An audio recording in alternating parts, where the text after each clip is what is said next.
ഗാത്രഗർത്തങ്ങൾ തോറും സൽഭാവം കൊണ്ടു ചാടി വീണു മോഹിച്ചിടുന്നു.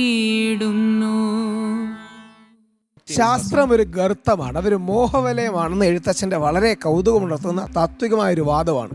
ആരാണ് ഗർത്തമാണ് എന്ന് പറയാൻ പോകുന്നത്? ശരി, ഇവിടെ ആരാ അഗൻസ്റ്റ്? നിങ്ങളുടെ വാദം തുടങ്ങാം. ശാസ്ത്രം 100% ഒരു ഗർത്തമാണ്. പൂർണ്ണമായും ശാസ്ത്രം കൊണ്ട് മാത്രം മനുഷ്യന് ഒരിക്കലും ഒരു നല്ല നിലയിൽ എത്താൻ കഴിയില്ല. അതിനോടൊപ്പം തോളോട് തോൾ ചേർന്ന് നിൽക്കുന്ന ഒരു വസ്തുത തന്നെയാണ് ഭക്തിയും വിശ്വാസവും. ഭക്തിക്കും വിശ്വാസത്തിനും അതിൻ്റെതായ ഇടം നൽകാതെ ഒരിക്കലും ശാസ്ത്രത്തിൽ മനുഷ്യന് പുരോഗതി ഉണ്ടാകാൻ കഴിയില്ല. ശാസ്ത്രം തികച്ചും യുക്തിഭദ്രമാണ്. ശാസ്ത്രമില്ലാത്ത ഒരു മേഖല പോലും ഇന്ന് ഈ ലോകത്തില്ല. ഒരു ദിവസം പോലും നമുക്ക് ശാസ്ത്രമില്ലാത്ത ഒരു ജീവിതം ചിന്തിക്കാനേ കഴിയില്ല. ഇവിടെ ശാസ്ത്രം തെറ്റാന്നോ ഒരിക്കലും ഞാൻ അങ്ങനെ പറയുന്നില്ല. പക്ഷേ അവിടെയും വിശ്വാസത്തിനും ഭക്തിക്കും അതിൻ്റെ ഇടം നൽകണം. ഒരു ചെറിയൊരു ഉദാഹരണം പറയാൻ ആഗ്രഹിക്കാം. ഒരു ഡോക്ടറിൻ്റെ അടുത്ത് നമ്മൾ പോവുക. അവസാന നിമിഷം പോലും ആ ഡോക്ടറും പറയുന്നത് എന്തെങ്കിലും ഒരു അത്ഭുതം അല്ലെ, നിങ്ങൾ വിശ്വസിക്കുന്നതിൽ ശരിക്കും മുറുകെ പിടിക്കാനാണ് ഒരു ഡോക്ടർ പോലും പറയുന്നത്. അവിടെ വൈദ്യശാസ്ത്രം ഇത്രയും പുരോഗതിയിൽ എത്തി നിൽക്കുമ്പോൾ പോലും അങ്ങനെ പറയണമെങ്കിൽ തുല്യമായ അതിൻ്റെ ഒരു ഇതുണ്ട്.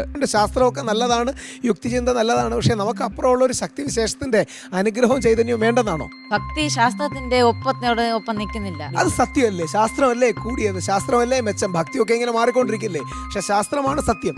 ശാസ്ത്രം എത്ര പുരോഗതിയിൽ എത്തിയാൽ പോലും മനുഷ്യ മനസ്സിന് ഒരു ഇത് നൽകാൻ ആധ്യാത്മികതയിലൂടെ മാത്രമേ പറ്റത്തുള്ളൂ. അതായത് ശാസ്ത്രം ജയിച്ചു മനുഷ്യൻ തോറ്റു എന്നൊരവസ്ഥ ഉണ്ടാക്കരുത്. അങ്ങനെ സിനിമ ഉണ്ടായിരുന്നു മലയാളത്തിൽ. ശാസ്ത്രം ശാസ്ത്രീയമായി തെളിയിക്കപ്പെട്ടതാണ്. അതിനെ ഒരാളുടെ വാക്കുകളിലൂടെ നമുക്ക് അതിനെ മാറ്റാൻ കഴിയില്ല. പക്ഷെ ഭക്തി അപ്പോഴപ്പോഴാ മാറി മാറി നിൽക്കുന്ന ഒരു കാഴ്ച നമുക്ക് ഇവിടെ കാണാം. അത് ശരിയല്ലേ? ഇവിടെ ശാസ്ത്രം പുരോഗതിയിൽ എത്തി നിൽക്കുന്നു, പക്ഷേ മനുഷ്യ മനസ്സുകളെ അടുപ്പിക്കാൻ ആധ്യാത്മികതയിലൂടെയും ഭക്തിയിലൂടെയും സാധിക്കുന്നുള്ളൂ. കാരണം വേറൊരു ഉദാഹരണമാണ് ഹിരോഷിമ നാഗസാക്കി. ശാസ്ത്രത്തിന്റെ എന്താ പറയണ്ടേ, ശാസ്ത്രം അവിടെ വിജയിച്ചതാ. അവിടെ നടക്കുന്ന ശാസ്ത്രത്തിന്റെ പ്രക്രിയയാ. അത് വേണ്ട രീതിയിൽ എങ്ങനെ പ്രയോജനപ്പെടുത്തണമെന്ന്. അപ്പൊ അവിടെ ശാസ്ത്രം ജയിച്ചു, പക്ഷെ 6 ലക്ഷം 10 ലക്ഷം ആൾക്കാർ കൊല്ലപ്പെട്ടു. തീർച്ചയായും അത് ശാസ്ത്രം അങ്ങനെ വിചാരിച്ചിട്ടല്ലോ ചെയ്തത്. ശാസ്ത്രത്തിലെ തെറ്റായ ഒരു ഉപയോഗമാണ്. ശാസ്ത്രത്തിന് മെരിറ്റും ഉണ്ട് ഡീമെരിറ്റും ഉണ്ട്. ഓക്കെ ശരി. അപ്പം നല്ല രീതിയിലുള്ള ഒരു സയൻസ് വേഴ്സസ് ഫെയ്ത്ത് ഒരർത്ഥത്തിൽ നമ്മളത് ചെയ്യുകയുണ്ടായി. നമുക്ക് അടുത്ത നോക്കാം. നമുക്ക് വാദഗതിയിൽ തുടങ്ങാം. വിശ്വാസം പൂർണ്ണമായി യുക്തിഭദ്രം തന്നെയാണ്. ഒരിക്കലും ശാസ്ത്രം കൊണ്ട് വിശ്വാസത്തെ തകർക്കാൻ കഴിയില്ല. ശാസ്ത്രം കൊണ്ട് വിശ്വാസത്തെ തകർക്കാൻ കഴിയില്ല. നമ്മുടെ പൈതൃകം പരിശോധിച്ച് നോക്കുകയാണെങ്കിൽ നമ്മുടെ പൂർവികരായിട്ടുള്ള അനേകം ഋഷിവര്യന്മാരുണ്ടായിരുന്നു. ഇവരൊക്കെ ലോകത്തിന് മഹത്തരമായി തീർന്നേക്കാവുന്ന അനേകം ഗ്രന്ഥങ്ങൾ എഴുതിയിട്ടുണ്ട്. അതേപോലെ തന്നെ അനേകം സിദ്ധാന്തങ്ങൾ കണ്ടുപിടിച്ചിട്ടുമുണ്ട്. പക്ഷേ ഇവയിൽ മിക്കതും ലോകം അറിയാതെ പോയി. നമുക്കൊരാശയമുണ്ട്, അത് ലോകത്തോട് മുഴുവൻ വിളിച്ചു പറയാൻ നമുക്ക് സാധിക്കും. ഇതെല്ലാം ശാസ്ത്രത്തിന്റെ മെച്ചങ്ങളാണ്. നമ്മുടെ പഴയ സന്യാസിമാരെ അടക്കം നമ്മുടെ വലിയ പൂർവികന്മാരെ, ഋഷിമാരെ, സന്യാസിമാരെ ഈ ഭക്തി കൊണ്ട് മാത്രം കണ്ടുകൊണ്ടാണ് അവരുടെ ശാസ്ത്രീയത ലോകം അറിയാതെ പോയത്, അല്ലേ? പക്ഷെ അവിടെ ഭക്തിയാണ് പ്രധാന സ്ഥാനം വഹിക്കുന്നത്. ഒരിക്കലും അവിടെ അവർക്ക് വിശ്വാസം ഇല്ലായിരുന്നു എങ്കിൽ അവർക്കത് ചെയ്യാൻ കഴിയത്തില്ലായിരുന്നു. ഈ സന്യാസി ആയതുകൊണ്ടല്ലേ അദ്ദേഹത്തിന് കണ്ടെത്താൻ കഴിഞ്ഞത്. ഈ ദീർഘദർശിയായത് അദ്ദേഹത്തിന് ആത്മീയതയും ഭക്തിയും വിശ്വാസവും ഉള്ളതുകൊണ്ടല്ലേ. അപ്പൊ അതിനെ എങ്ങനെ നിങ്ങൾക്ക് ഡിനൈ ചെയ്യാൻ കഴിയും? നമുക്കറിയാം, ശാസ്ത്രം നമുക്ക് ചുറ്റും ഒരുപക്ഷെ നോക്കിയാൽ നമുക്ക് ഏറ്റവും ആദ്യം കണ്ടെത്താൻ കഴിയുന്ന ശാസ്ത്രം. ഇപ്പോൾ തന്നെ നമുക്ക് ചുറ്റും നോക്കിയാൽ ശാസ്ത്രത്തിന്റെ ഒരു വിശാലമായ കലവറ നമുക്ക് കാണാൻ സാധിക്കുന്നുണ്ട്. ശാസ്ത്രത്തിന്റെ എല്ലാ ഉന്നതികളുടെയും അടിസ്ഥാനം എന്നത് വിശ്വാസം തന്നെയാണ്. ഒരിക്കലും ശാസ്ത്രത്തെ കൊണ്ട് വിശ്വാസത്തെ തകർക്കാൻ കഴിയത്തില്ല. ആൽബർട്ട് ഐൻസ്റ്റീൻ നിരീശ്വരവാദി ആയിരുന്നില്ലല്ലോ, അദ്ദേഹം ഏറ്റവും വലിയ ശാസ്ത്രജ്ഞനായില്ലേ? എങ്ങനെയാണ് മറുപടി പറയും? തീർച്ചയായും ആൽബർട്ട് ഐൻസ്റ്റീൻ, അത് അദ്ദേഹത്തിന്റെ വിശ്വാസം. ഞാൻ പറഞ്ഞോട്ടെ, ഇപ്പോ ആ വിശ്വാസത്തെയാണ് ഇവർ ഊന്നി പറയുന്നത്. അതെ, ഇപ്പോ ഇതിനു മുമ്പ് എൻ്റെ സുഹൃത്തായ ഹരികൃഷ്ണൻ പറഞ്ഞു ഇപ്പോൾ ഹിരോഷിമ നാഗസാക്കി ആ വിഷയത്തെ പറ്റി.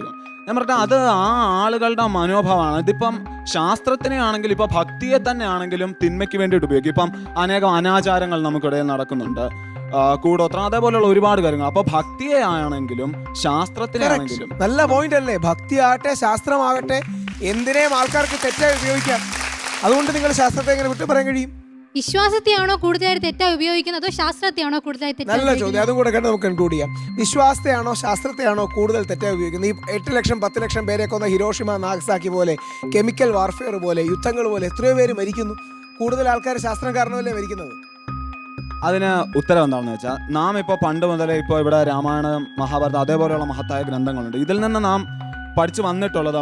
മഹാഭാരതം എടുക്കുകയാണെങ്കിൽ ലോകം അതുവരെ കണ്ടിട്ടുള്ള ഏറ്റവും വലിയ യുദ്ധമായിരുന്നു മഹാഭാരതം. ഇനിയിപ്പം ശാസ്ത്രത്തിൻ്റെ കുഴപ്പം മാത്രമല്ല, ഇന്നിപ്പം നമുക്ക് വൈദ്യശാസ്ത്രത്തിൻ്റെ കാര്യം എടുക്കുകയാണെങ്കിൽ ഇപ്പോൾ ശാസ്ത്ര പുരോഗതിയിൽ എത്തുന്നതിന് മുമ്പ്, കുറേ വർഷങ്ങൾക്ക് മുമ്പ് നാം നോക്കുകയാണെങ്കിൽ ഇപ്പോൾ ഒരു വീട്ടിൽ ഒരാൾക്ക്, ആ വീട്ടിലൊരംഗത്തിന് മാരകമായ ഒരു രോഗം ബാധിച്ചു. ഇപ്പോൾ ഉദാഹരണത്തിന് വസൂരി ബാധിച്ചു.